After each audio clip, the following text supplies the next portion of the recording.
Assalamu alaikum wa rahmatullahi wa barakatuh. Just a few things on family respect. One thing is that if family are falling out with one another, then you need to make sure that you are the one who's reconciling between them. Don't try and make the argument go further because you're taking sides with family members. The Quran actually says that the people of truth won't take sides with one another. So if you have one person who's taking sides with someone, it doesn't mean that you have to take sides with them. Okay, just because someone's close to you doesn't mean that they're on the truth. Just remember that. The other thing is that when families are having their feuds, you're supposed to reconcile between them. You're not supposed to make cause further agony between them. When you've got a family member that is not talking to someone else, it doesn't mean that you don't talk to them as well. And if somebody's not talking to someone, subhanallah al-azim, in Bukhari, Sahih Bukhari, it says that the fastest punishment that comes to the earth is onto people who do not talk to blood ties, who actually broken their blood ties. So you can't break family ties. You can't break it. You have to at least keep the salam, at least keep something, at least saying, how are you, okay? Or at least once in a while, just to say a few words with them. That's the bare minimum. You've got to keep the salam going, okay? Because you don't want to be punished by Allah Azza wa Jal just because you're breaking their blood ties.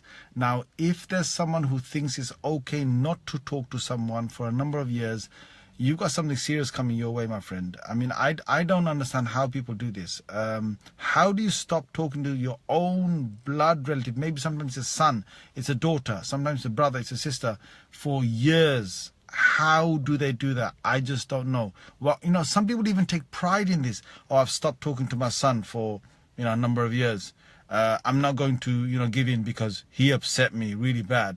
No matter how much somebody has upset you, it doesn't mean that you stop talking to your family members, because this is your blood. And on the Day of Judgment, you've got to answer for the time that you haven't spoken to them. And there are severe consequences on the Day of Judgment for people who actually stop talking to one another. Now, if family members are doing this, don't try and just copy it. There are a number of people from the last generation that saw things that are copying things from this generation, not talking to them. And just because you were taught a way to deal with your arguments when you were young doesn't mean that you grow older and you deal with them in the same way. If you can, deal with them in a better way, then alhamdulillah, follow what is there. Do sulh, which is make amends. Reconcile with family members, forgive and forget. You've got to do this, and your family members are going to be the ones who will hurt you the most in some regards, because they're the closest and they're living with you, and you're going to have to forgive them and forgive them and forgive them, and that's something which you have to bear.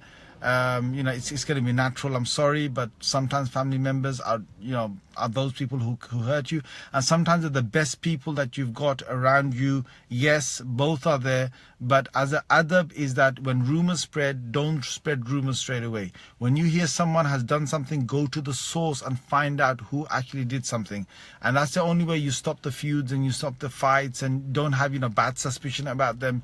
Because if you just carry on saying whatever you just heard and you just say to the next person, that's a lie. That is, in a hadith it says that that's enough to consider that as a lie, because you just heard something and you just passed it on without verifying the information. So even if it's family members that have said something, don't spread it until you get to the source of it, okay? And no matter what has happened, you've got to make up with family members and keep your ties with them, because that's Allah's command in the Holy Quran. And we're there for each other, and may Allah Azza wa Jal bring us together, because people who actually stop being loving to the family members, think about it.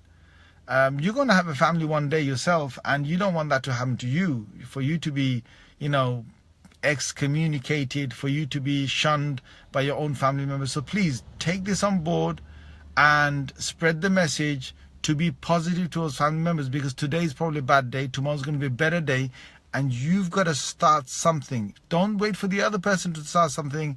You just go out your way, be the one who's humble, because the one who's humble and away from kibr, away from arrogance, he will be the closest to Allah Azza wa Jal on the Day of Judgment, okay? And the one who says salam first is away from kibr and arrogance, okay? So this is the big message that I want to give to families out there. Please, don't spread rumors, don't have suspicions and doubts. Go to the source itself and find out what actually happened, and try and cover faults than to show faults to others, especially when it comes to brother-in-laws and sister-in-laws who come in the family. Sometimes a lot happens because they're not really your blood relatives, and because they've had they've just come into the family, people spread rumors and people say things, and very easily sister-in-laws and brother-in-laws fall out with with one another.